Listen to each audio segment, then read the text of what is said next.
আমার জনম দুঃখিনী মা আমার কানের কাছে দুনিয়ার কোন কবিতা শোনাই নাই, দুনিয়ার কোন গান বাজনা নয়, দুনিয়ার কোন ছন্দ নয়, গুনগুন করে 1 থেকে 15 পারা পর্যন্ত কোরআন শরীফ, কখনো 1 পারা, কখনো 1 রুকু, কখনো একটা সূরা বারবার রিপিট 15 পারা পর্যন্ত শুনিয়েছেন। আমি মায়ের কোলে শুয়ে শুয়ে প্রত্যেকটা কোরআন আমি মুখস্থ করে নিয়েছি। আরেকটু জোরে হবে না? হায় হায় হায়, আল্লাহু আকবার। ইয়া রাসূলুল্লাহ, ইয়া আলী, ইয়া আলী, नहीं छोड़ेंगे, नहीं छोड़ेंगे, जिंदाबाद, अल्लाहु अकबर, या रसूल अल्लाह। मुसलमान बोलें औलिया औलिया जिखाने, बोलें औलिया औलिया जिखाने, कुरान हदीस जिखाने, अहले सुन्नत वल জামাত जिखाने আমরা আছি, থাকবো ইনশাআল্লাহ।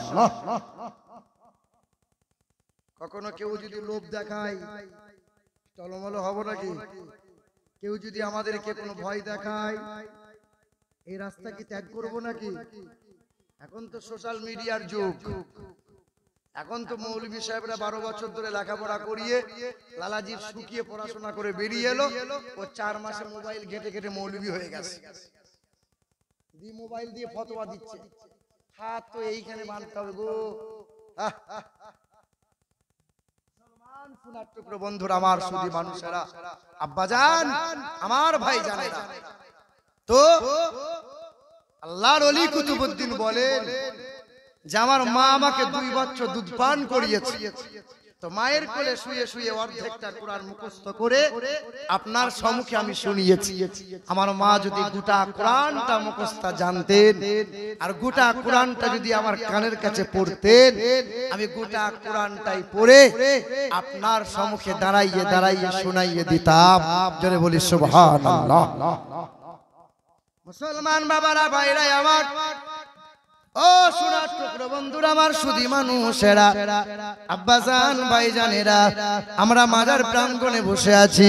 আমরা ওলিয়া ওলিয়ার আশিক রে বাবা, নবী প্রেমিক মানুষ, আমরা ওলি প্রেমিক মানুষ। আমরা আজকে পৃথিবীর মানুষ সামান্য একটু পদ পেয়ে যায়, সামান্য মেম্বার যদি হয়ে যায়, সামান্য নেতা যদি হয়ে যায়, আর নামাজ পড়ার কোনো দরকার নাই। নেতা মেম্বার যদি হয়ে যায়, নামাজ আর পড়ার দরকার নাই। ওই যে বাবা কুতুবউদ্দিন আউলিয়া পৃথিবীর জমিন থেকে যখন বিদায় নেবেন, চর্মচোখ থেকে তিনি আড়াল হয়ে যাবেন, তার খলিফাকে বললেন, ও বাবা খলিফা, জগতের মানুষকে শুনিয়ে দিও আমি আর বেশি দিন থাকবো না, তবে আমার জানাজাটা ওই মানুষটা পড়াইবে যে মানুষটার জীবনে তাহাজ্জুদের নামাজ কখনো ফেল নাই, সাবালক হওয়ার পরে তার জীবনে তাহাজ্জুদের নামাজ ফেল করে নাই, যে মানুষটা জীবনে আসরের নামাজের আগে 4 রাকাত সুন্নত কখনো ফেল নাই, যে মানুষটা জীবনে কখনো সাবালক হওয়ার পরে একটাও মিথ্যা কথা বলে নাই, যে মানুষটা জীবনে কখনো এই নজর দিয়ে কোনো নারীকে খারাপ দৃষ্টিতে দেখে নাই, এই রকম মানুষ আমার জানাজা পড়াইবে। যদি এই রকম মানুষ কাউকে না পাও, বিনা জানাজায় আমার দাফন কাফন করাইয়ে দিও, অসুবিধা নাই। এ মুসলমান, ও আমার সোনার টুকরো মায়েরা বোনেরা, আল্লাহর ওলি কুতুবউদ্দিন আউলিয়া পৃথিবীর জমিন থেকে বিদায় নিয়ে নিলেন। হ্যাঁ, জানাজার ময়দানে লাখ লাখ জনতা হাজির হয়ে গেল।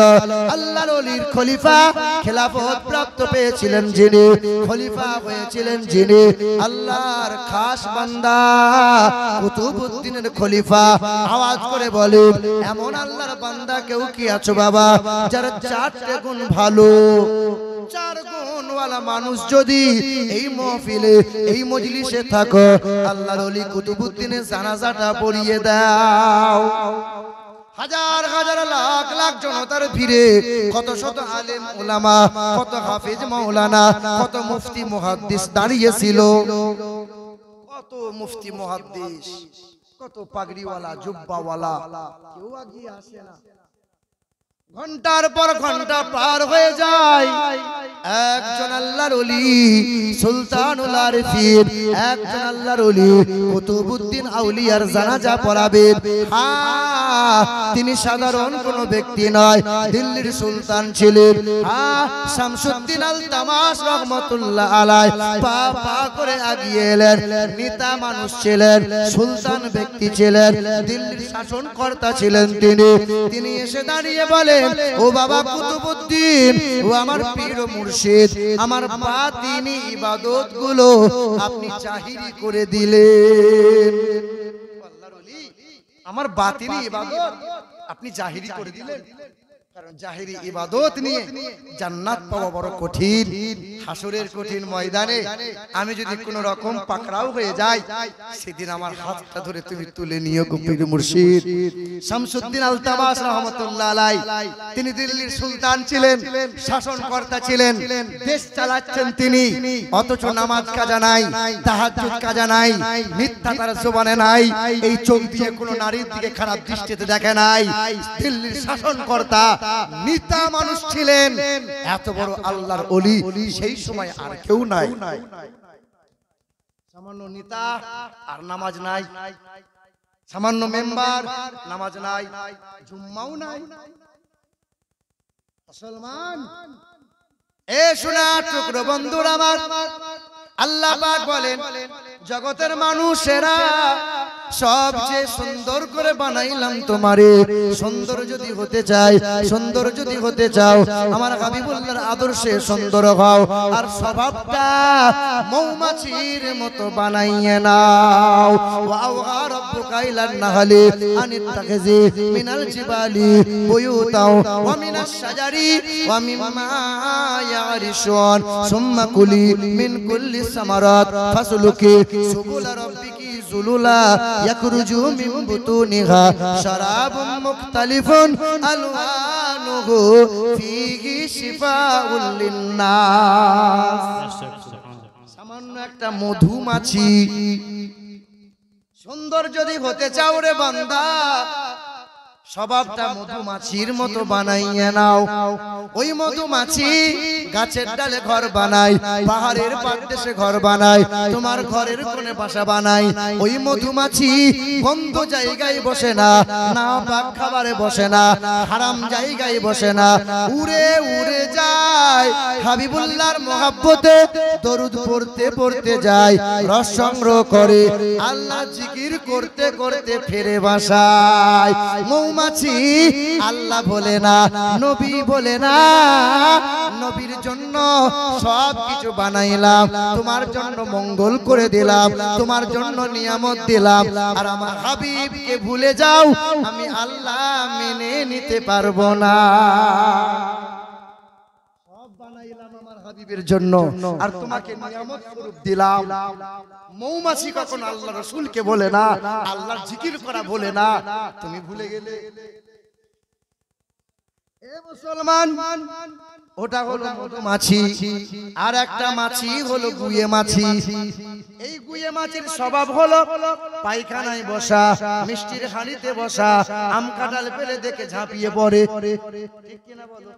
মালদাহার আম, এই যে মাছিগুলো দেখে যদি ঝাঁপিয়ে পড়ে, কি পড়ে না, শরীরেও বসে। এই মৌমাছির স্বভাব হলো এইটা। কি মৌমাছির স্বভাব সুগন্ধময় ফুলে বসা, আর গুয়ে মাছির স্বভাব হলো পায়খানায় বসা, যেখানে সুযোগ পাবে সেখানেই বসবে তারা। ওই যে গুয়ে মাছি, কিছু মুসলমান আছে নামাজও পড়ে, আবার নবীর শানে গোস্তাকি করে, নামাজও পড়ে, আবার বিয়াদবি করে, আল্লাহ জিকির করে, তাসবিহ করে, কিন্তু নবীর দরুদ পড়বে না। ওই যে গুয়ে মাছির স্বভাব নিয়েছে তারা, গুয়ে মাছির স্বভাব নিয়েছে তারা, মসজিদ থেকে বার হয় আর টুপিটা খুলতে দেরি, ইমাম সাহেবের নিন্দা করতে দেরি করে না। সামনে পেয়ে বলে হুজুর আপনার মতো হুজুর এলাকাতে নাই, এই মুথাবাড়িতে নাই, সাংঘাতিক হুজুর। ওই মালটা চায়ের দোকানে যায় আর পায়ের উপরে পা তুলে ইমাম সাহেবের জন্য বলে ওমাল হুজুর লাই খেজুর। ওই হুজুর হুজুর সামনে করে, ওই আবার ইমাম সাহেবের পিছনে গিয়ে নিন্দা করে। ইমাম সাহেব জানতে পেরেছে উদালের বাপ আমার নিন্দা করে, ঈশান নামাজে হাজির হয়েছে। সবাই যখন দাঁড়াই ইক্তাদাইতু বিগাজাল ইমাম, আল্লাহ ইমামকে ভার দায়িত্ব দিলাম। ইমাম সাহেব বলে আল্লাহ সবার দায়িত্ব নিলাম, উদালের বাপকে ছেড়ে দিলাম। যাবেন কোথায়?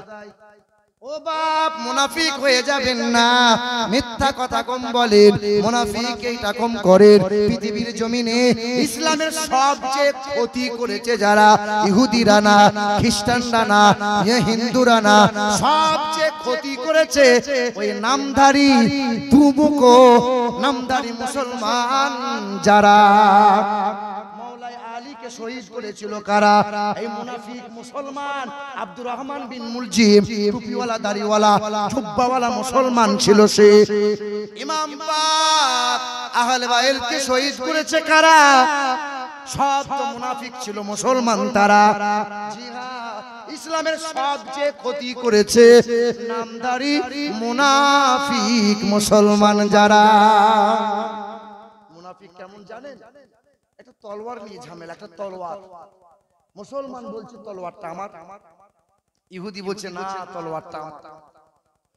তো বলছে রাসূলুল্লাহ দরবারে চলো। আল্লাহ রাসূল সাল্লাল্লাহু আলাইহি সাল্লামের সম্মুখে দুই মুখের কথা শোনালেন, নবী শুনলেন। দুই মুখের কথা শুনে রাসূল বলছেন, এই মুসলমান তলোয়ারটা ইহুদিকে দাও। তলোয়ার ইহুদি।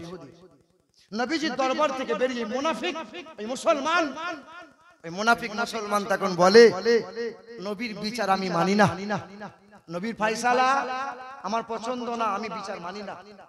ইহুদি বলছে কার কাছে যাবে? বলে ওমরে ফারুক রাদিয়াল্লাহু তাআলা আনহু ভালো বিচার করতে পারে, চলো। ওমরে ফারুক রাদিয়াল্লাহু তাআলা আনহু দরবারে গেছে। মুসলমান মুনাফিক তো মিষ্টি কথা বলে, তোমার মন থেকে কথা কেড়ে নেবে। ও মুনাফিক, জি মিষ্টি কথা বলবে, তোমার মনের কথা নেবে, পরে ওই তোমাকে ছুরি মারবে। আর আল্লাহ পাক বলেন ইন্নাল মুনাফিকিনা ফিদ দারকিল আসফালি মিনান নার। কাফেররা জাহান্নামে যাবে, কাফেররা জাহান্নামে যাবে, কিন্তু কাফেরদের জাহান্নামীদের তলদেশে থাকবে যারা, ওই নামধারী মুনাফিক মুসলমান যারা, সামনে এক পিছনে আর এক। জি হ্যাঁ, তো ওমরে ফারুক রাদিয়াল্লাহু তাআলা আনহু বলছেন কি হয়েছে বলো? মুসলমান তখন বলছে হুজুর আমি সাংঘাতিক মুসলমান, হুজুর আমি নামাজ পড়ি, খুব কাঁদছি। তো ওমরে ফারুকের জান নরম হয়ে গেছে। বাবা কেঁদো না বাবা, বলো কি হয়েছে? বলে হুজুর আপনাকে ভেবে খুব কাঁদছি। এই কাঁদি না, বল না কি হয়েছে? বলে হুজুর এই তলোয়ারটা জোর করে কেড়ে নিয়েছি। এই ওরে তলোয়ার কেড়ে নিয়েছো? ইহুদি বলছে হুজুর বিচার শোনানোর আগে আপনি বিচার করবেন, তার আগে একটা কথা বলি। বলে বলো। বলে এই বিচারটা আপনার কাছে আসার আগে রাসূলুল্লাহ দরবারে গিয়েছিলাম। আল্লাহ রাসূল দুই মুখের কথা শুনে ফয়সালা দিয়ে বলেছেন তলোয়ারটা ইহুদির, নবীর সামনে তলোয়ার আমার হাতে তুলে দেওয়া হয়েছে। আপনার জাত ভাই মুনাফিক এই মুসলমান বলেছে নবীর ফয়সালা মানি না। ব্যাস। ওমরে ফারুক রাদিয়াল্লাহু তাআলা আনহু, কে ওমরে ফারুক জানেন? জানা আছে কে ওমরে ফারুক? ওই জাহেলে খবিসরা বলে ওমরে ফারুক বেদাতি ছিল। কি ছিল? নাউজুবিল্লাহ বলো। ওমরে ফারুক বেদাতি ছিল। ওরা বলে ওমরে ফারুক 20 রাকাত তারাবি শুরু করেছে। আরে ওমরে ফারুক বেটা কি জানিস? যে ওমরে ফারুকের শানে কোরআনে আল্লাহ পাক 21টা আয়াত নাজিল করেছেন। শুধু ওমরে ফারুক রাসূলুল্লাহকে বলেছেন ইয়া রাসূলুল্লাহ মাকাম ইব্রাহিমে নামাজটা আদায় করলে কেমন হয়? ওমরে কথার উপরে আল্লাহ ফয়সালা দিয়ে বলেছেন মাকাম ইব্রাহিম মুসাল্লা। হাবিব ওমর যা বলেছে আপনি তাই করেন। জি হ্যাঁ, ওমরকে জানো যে ওমরে ফারুক যে রাস্তা দিয়ে একবার চলে গেলে 40 দিন সেই রাস্তা দিয়ে শয়তান যাওয়া বন্ধ করে দেয়। ওমরে ফারুককে জানো রাসূলুল্লাহ বলেন লাউ কানা নবী বাদা ওমর লাকানা ওমর। আল্লাহ রাসূল সাল্লাল্লাহু আলাইহি ওয়াসাল্লাম বলেন আমি শেষ নবী খাতামান নবীন, আমার পরে আল্লাহ কাউকে নবী করে পাঠাইবেন না। আল্লাহ যদি কাউকে নবী করে পাঠাইতেন তো আল্লাহ ওমরে ফারুককে নবী করে দিতেন। জি হ্যাঁ, ওমরে ফারুক রাদিয়াল্লাহু তাআলা আনহুর সামনে ইহুদি বলেছে মুনাফিক, নবীর বিচার মানে না বলেছে, তলোয়ারটা নিয়ে মুসলমানের গলায় টেনে দিয়েছে, মাথাটা 6 হাত দূরে গিয়ে পড়েছে, ধরটা থরথর করে লাফাচ্ছে কাতলা মাছের মতো। ইহুদি থরথর করে কাঁপছে আর বলছে আমি বাড়ি চলে যাব। ভাই বাড়ি যাবি, তলোয়ারটা নিয়ে যা। তলোয়ারটা নিয়ে থরথর করে কাঁপছে আর চিৎকার করে বলছে ওমর শেষ করে দিল। ওমর কি করেছে? বলে ওমর মাথা কেটে নিয়েছে, ওমর মাথা কেটে নিয়েছে। তখন মুনাফিকরা রাস্তায় দাঁড়িয়ে আন্দোলন করে, হত্যার বদলে হত্যা চাই, ওমরের মাথা চাই, হত্যার বদলে হত্যা চাই, ওমরের মাথা চাই। মুনাফিকরা একদল হলো, তাদের একটা ইউনিটি তৈরি করলো, রাসূলুল্লাহর দরবারে বিচার। ইয়া রাসূলুল্লাহ আপনি ফয়সালা করে দেন, আপনি ফয়সালা করে দেন। ওমরে ফারুক মাথা কেটেছে, আল্লাহ রাসূল সাল্লাল্লাহু আলাইহি সাল্লাম ওমরে ফারুকের শরীরে হাতটা দিয়ে বলছেন বাপ ওমর। ওমরে ফারুক রাসূলুল্লাহর কদমে চুমা দিয়ে বলছেন ইয়া রাসূলুল্লাহ আপনার পদতলে বাপ মায়ের জান কুরবান হয়ে যাক। ইয়া রাসূলুল্লাহ আমি আপনাকে সবার অধিক মহব্বত করি, আমি ওমরে ফারুক মনে করি যে আপনার কথা কেউ অমান্য করে, এই যে যারা বিনা টুপিতে নামাজ আদায় করে, যারা হাত কাটা গেঞ্জি পরে শুধু নামাজ আদায় করে, শোনো বন্ধু, ওমরে ফারুক বলেন যারা রাসূলুল্লাহর কথা অমান্য করে, নবীজির ফয়সালাকে যে অস্বীকার করে, আমি ওমরে ফারুক তাকে ঈমানদার মনে করি না। ইয়া রাসূলুল্লাহ আমি যেটা করেছি ভুল করি নাই। ব্যাস আসমান থেকে জিবরাইল ফেরেশতা হাজির, আল্লাহ রাসূলকে বলছেন আসসালামু আলাইকা ইয়া রাসূলুল্লাহ, আসসালামু আলাইকা ইয়া হাবিবাল্লাহ। হুজুর আপনি চিন্তিত হবেন না, হুজুর আপনি মনটা খারাপ করবেন না, ওমরে ফারুক যা করেছে ঠিক করেছে। ওমরে ফারুকের বিরুদ্ধে আপনি কথা যেন বলবেন না, আল্লাহ পাক আপনাকে জানিয়ে দিয়েছেন ফালা ওয়া রাব্বিকা লা ইউমিনুন, তাহারা কখনো ঈমানদারের খাতায় পড়ে না, মুমিন হতে পারে না। যারা রাসূলুল্লাহর কথা অমান্য করে, অস্বীকার করে, নবীর ফয়সালা মেনে নিতে যারা পারে না, এ মুসলমান সোনার টুকরো বন্ধুরা ইচ্ছাকৃতভাবে মাথায় টুপি পরবে না, ইচ্ছাকৃতভাবে হাতওয়ালা জামা পরে নামাজ তারা আদায় করবে না। নবী বলছেন মাথায় টুপি পরো, এই মুনাফিক বলছে মাথায় টুপি পরবো না। রাসূলুল্লাহ বলছেন এই রকম করে পোশাক পরো, এই মুনাফিক বলছে আমি সেই রকম পোশাক পরবো না। অর্থাৎ ইচ্ছাকৃতভাবে নবীর কথা অস্বীকার করে, নবীর সুন্নতকে ত্যাগ করে দেয়। আল্লাহ পাকের কথায় ফালা ওয়া রাব্বিকা লা ইউমিনুন, তারা কখনো ঈমানদার হতে পারে না, ঈমানদার হতে পারে না। জি কতক্ষণ আলোচনা হবে আমার? মুসলমান সোনার টুকরো বন্ধুরা আমার, ও বাবাজিরা ভাইরা আমার, জীবনকে যদি সুন্দর বানাইতে যাও, আল্লাহ রাসূল সাল্লাল্লাহু আলাইহি ওয়াসাল্লামকে সবচেয়ে অধিক মহব্বত করে নাও।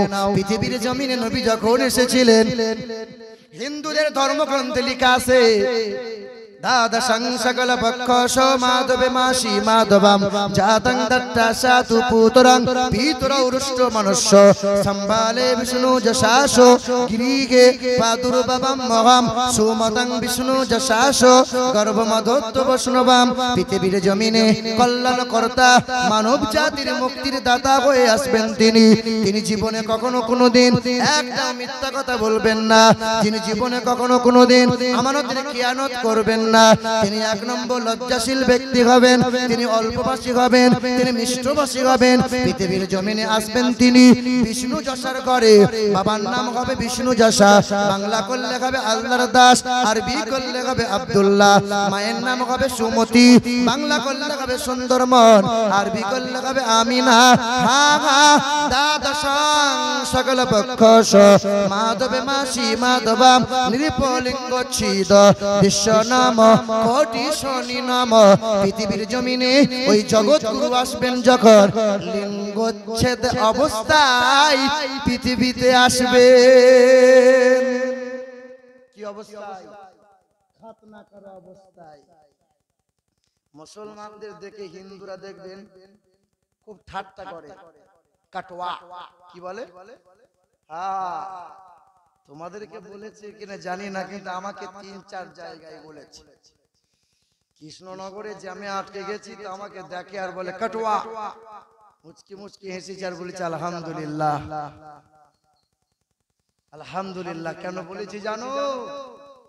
ওদের ধর্মগ্রন্থে লেখা আছে নিরুপলিঙ্গ ছিদ দৃশ্য নাম কোটি শনি নাম মৌমদাবতীতা দিবদকরন্তে বিরশনাং বক্ষয়ত সদা বেদা শাস্ত্রশ্রিতা। পৃথিবীর জমিনে জগৎগুরুর আবির্ভাব হবেন, লিঙ্গচ্ছেদ অবস্থায় আসবেন, যার নামের প্রথম অক্ষর হবে ম, শেষের অক্ষর হবে দ।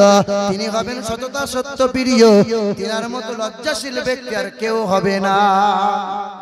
নবীজি এত লজ্জাশীল ছিলেন, একজন কুমারী কন্যার যেমন লজ্জা, তার চাইতে অধিকতর লজ্জাশীল ছিলেন আমার রাসূলুল্লাহ।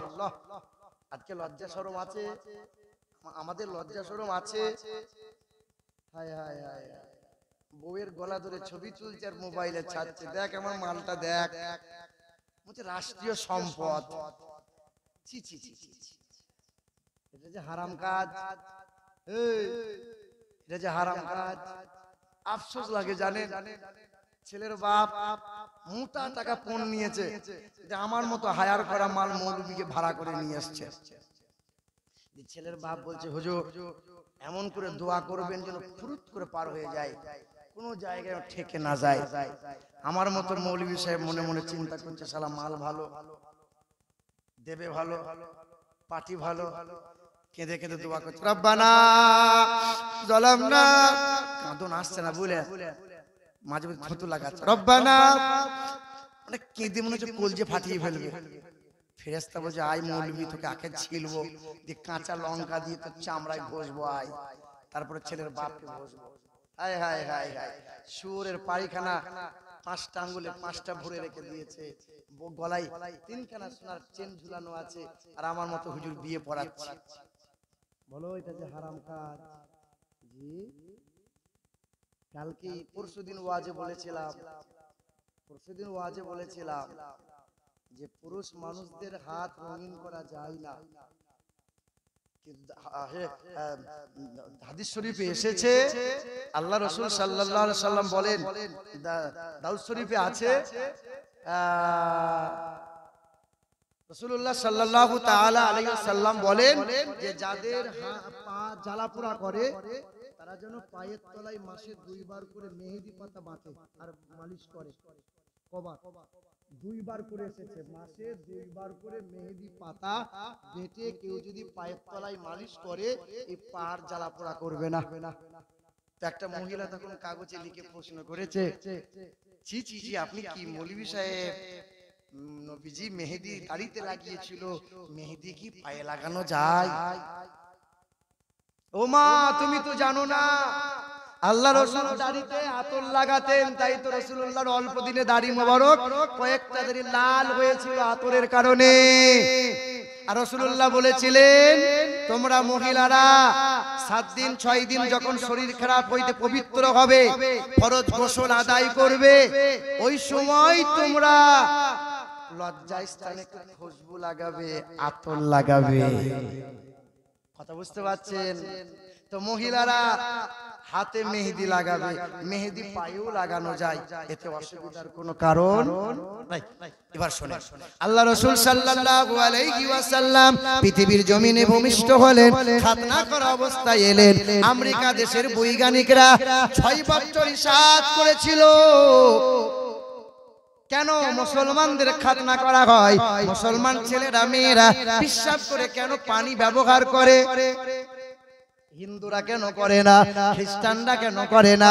6 বছর রিসার্চ করার পরে আমেরিকা দেশের বৈজ্ঞানিকরা বলেছিল, আমেরিকা বাংলাদেশের বৈজ্ঞানিকরা বলেছিল, শুনে রেখে দাও জগৎবাসী, পৃথিবীর জমিনে যারা পেশাব করে পানি ব্যবহার করে আর যারা মুসলমানদের যাদের লজ্জা স্থান খাতনা করা হয়, চারটে রোগ কখনো হয় না। এক নম্বর হলো গনোরিয়া হয় না, ক্যান্সার হয় না, এইডস হয় না, সিফিলিস নামক রোগ হয় না। চারটে রোগ হইতে মুসলমানরা মুক্ত পায়, বলো সুবহানাল্লাহ। তাই তো খ্রিস্টান ধর্মের বৈজ্ঞানিকরা বলেছিল, হে পাদ্রীরা, শিশুকালে বাচ্চাদের খাতনা করে দাও। আজও খ্রিস্টানদের খাতনা করে দেয়া হয়। আমার চোখে দেখা 22 বছরের ছেলে, বামুনের ছেলে, তার পেশাব বন্ধ হয়ে গেছে, বলে সিফিলিস হয়ে গেছে, ইনফেকশন হয়ে গেছে। মুসলমানি করতে হবে। 22 বছরের ছেলের মুসলমানি করে গলায় পৈত ঝুলিয়ে বেটা ও নমো ইয়া দেবী সর্বভূতে শান্তি রূপে পূজা অর্চনা করে করে বেড়াই। কি মনে হয় ইসলাম ধর্ম এত সহজ, এত ছোটখাটো ধর্ম? এ মুসলমান সোনার টুকরো বন্ধুরা, নবী পৃথিবীতে এসেছিলেন তো মা আমিনা রাদিয়াল্লাহু তাআলা আনহা কান্না করেছিলেন, কেঁদে বলেছিলেন, আমার আব্দুল্লাহ যদি হায়াতে থাকতো তো আমার আব্দুল্লাহ ছুটে এসে কপালে একটু চুমা দিত। আমার আব্দুল্লাহ যদি পৃথিবীর জমিনে থাকতো, মক্কার বাজার থেকে আমরা আব্দুল্লাহর জন্য একটা খেলনা কিনে নিয়ে আসতো। সেদিন আব্দুল মুত্তালিব ছুটে গিয়ে বলেছিল, আমিনা, তোর তো খুশনসিব রে, দো জাহানের বাদশাকে পেয়েছিস রে মা। সেই দিন আল্লাহ পাক যেন বলতেছিল, আমিনা, হে আমিনা, আমিনা কাঁদিস না আমিনা। আব্দুল্লাহ হায়াতে থাকলো কয় টাকার খেলনা নিয়ে আসতো, আমি আমার হাবিবের জন্য আকাশের চাঁদকে খেলনা বানিয়ে দিলাম। জোরে বলো নারে তাকবীর, জোরে বলো নারে তাকবীর। রাসূল যখন হাঁটতে চলতে লেগেছেন তো মা আমিনা কান্না করে বলেছিলেন, মালিক, আমার আব্দুল্লাহ যদি আজকে হায়াতে থাকতো, আমার শিশু মুহাম্মদের হাতটা ধরে মক্কার বাজারে একটু হাঁটিয়ে নিয়ে যেত, মরুভূমির বালুর চরে একটু হাঁটিয়ে নিয়ে যেত। সেদিন আল্লাহ পাক যেন বলতেছিল, আমিনা চোখের পানি ফেলিস না। মা আমিনা রাদিয়াল্লাহু তাআলা আনহা কান্না করেছিলেন। তো আল্লাহ পাক বলেছিল, আরে আমিনা, আব্দুল্লাহ হায়াতে থাকলে ক জায়গায় ঘোরাতো, আমার হাবিবকে আমি আল্লাহ ঘোরাবো, সাত আসমান ঘোরাবো, সাত জমিন দেখাবো, তুলসীরাত দেখাবো, আরশ কুরসি দেখাবো, লৌহে মাহফুজ দেখাবো, সিদরাতুল মুনতাহা দেখাবো, জান্নাত জাহান্নাম দেখাবো, সর্ব জায়গাতে আমার হাবিবকে ঘোরাইবো। সবচেয়ে বেশি ভালোবাসে আমার আল্লাহ রাসূলুল্লাহকে, আর রাসূলুল্লাহ সবচেয়ে বেশি মায়া করে। জীবন ভর যাদের জন্য কেঁদেছেন, সংসারকে উজাড় করে দিয়েছেন, ছেলে মেয়ের ভাবনাকে ত্যাগ করে দিয়েছিলেন, শুধু উম্মতকে ভুলে যান নাই। জিবরাইল ফেরেশতা ছুটে এসেছিলেন। জিবরাইল আলাইহিস সালাতু সালাম বলেছিলেন, ইয়া রাসূলুল্লাহ, তা আল্লাহ রাসূল বলেছিলেন, জিবরাইল তুমি হাসছো কেন? বলে, ইয়া রাসূলুল্লাহ, খুশির খবর নিয়ে এসেছি। কি এমন খবর নিয়ে এসেছো? বলে, ইয়া রাসূলুল্লাহ, আল্লাহ পাক আপনার ৭০,০০০ গুনাহগার উম্মতকে, ৭০,০০০ উম্মতকে বিনা হিসাবে জান্নাতে দেবে। সেদিন আল্লাহ রাসূল কেঁদেছিলেন আর বলেছিলেন, জিবরাইল, আমার তো কম বেশি ১,২৫,০০০ আমার সাহাবা, ৭০,০০০ মাত্র আমার উম্মতকে বিনা হিসাবে জান্নাত দেবে, না এটা মেনে নিতে পারি না। সেদিন জিবরাইল ফেরেশতা ফিরে গিয়েছিল। ফিরে এসে মহান দয়ার রাসূল মায়ান নবীর কাছে এসে বলেছেন, ইয়া রাসূলুল্লাহ, ৭০,০০০ উম্মত যে জান্নাতে যাবে, এক একটা উম্মতের হাত ধরে ৭০,০০০ উম্মত জান্নাতে বিনা হিসাবে যাবে। বলি সুবহানাল্লাহ। মুসলমান, জিবরাইল ফেরেশতা উহুদের পাহাড়ের চূড়ায় যখন রাসূলুল্লাহকে শুইয়ে রেখেছিলেন, তায়েফের মানুষরা মেরে গোটা শরীর রক্তে রঞ্জিত করে দিয়েছিল, আর জিবরাইল ফেরেশতা পাখনা করে হাওয়া করেছিল, দেহের মধ্যে পাথরগুলো গেঁথে গিয়েছিল। জিবরাইল ফেরেশতা একটা একটা করে পাথর বার করেছিল। সেদিন জিবরাইল ফেরেশতা বলেছিলেন, ইয়া রাসূলুল্লাহ, নিজের কষ্টকে গোপন দেখে উম্মতের জন্য কাঁদেন আপনি, সেদিন আল্লাহ রাসূল বলেছিলেন সব ভুলতে পারি, সব ছাড়তে পারি, কিন্তু 1 মিনিটের জন্য আমার এই গুনাহগার উম্মতিকে ভুলতে পারবো না। আমার 1 মিনিটের জন্য উম্মতিকে ভুলতে পারবো না। সেদিন জিবরাইল ফেরেশতা বলেছিলেন, ইয়া রাসূলুল্লাহ, আদম শফিউল্লাহ, নূহ নবী নজিউল্লাহ, দাউদ নবী খলিফাতুল্লাহ, মুসা নবী কালিমুল্লাহ, সকল নবী পয়গম্বর আলাইহিস সালাতু সালাম যারা সংসার করেছিল, কখনো কখনো উম্মতের কথা ভুলে গিয়েছিল, আপনি 1 মিনিটের জন্য উম্মতকে ভুলবেন না। সেদিন আল্লাহ রাসূল বলেছিলেন, আমার উম্মত বড় দুর্বল, আমার উম্মত বড় নাদান, আমার উম্মত বড় গুনাহগার। আমি আমার এই উম্মতকে যদি ভুলে যাই, আমার উম্মত কবরে কেমনে নাজাত পাবে বলো? আমার উম্মতকে যদি আমি রাসূলুল্লাহ ভুলে যাই, পুলসিরাতে কে হাতটা ধরে পার করবে বলো? আমি আমার উম্মতকে যদি ভুলে যাই, হাসরের ময়দানে আমার উম্মত কার কাছে ভিক চাইবে বলো? কে আমার উম্মতকে জাহান্নাম থেকে টেনে জান্নাতে নিয়ে যাবে বলো? মুসলমান সোনার টুকরো বন্ধুরা, আমার সুধী মানুষেরা, আল্লাহ আমাদেরকে বড় আদর করে বানিয়েছেন, বড় সুন্দর করে বানিয়েছেন। আল্লাহ বলেন, ওয়ালা তামুতুন্না ইল্লা ওয়া আনতুম মুসলিমুন। বান্দা সুন্দর হয়ে মুমিন মুসলমান হয়ে কবরে যদি আসতে পারো, কবরে আগুন কোনোদিন ছুঁইবে না, জাহান্নামের আগুন তোমারে স্পর্শ করবে না। আল্লাহ সুন্দর করে বানাইছেন, সুন্দর হয়ে পৃথিবী থেকে আমাকে আপনাকে যাওয়া লাগবে। আল্লাহ পাক আমাকে আপনাকে চলার তৌফিক দান করেন। নবী মুস্তাফার মহব্বত অন্তরে পয়দা করে দেন। নবী মুস্তাফার আদর্শে আদর্শিত হওয়ার তৌফিক দান করেন। ছোট জবানে ছোট বড় অনেক কথা বলে ফেলেছি, সকলে আমার সাথে সাথে একবার ইস্তেগফার করেন।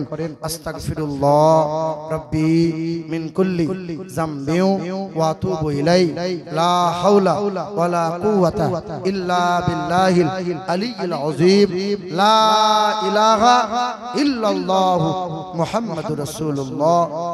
আসসালামু আলাইকুম ওয়া রাহমাতুল্লাহ।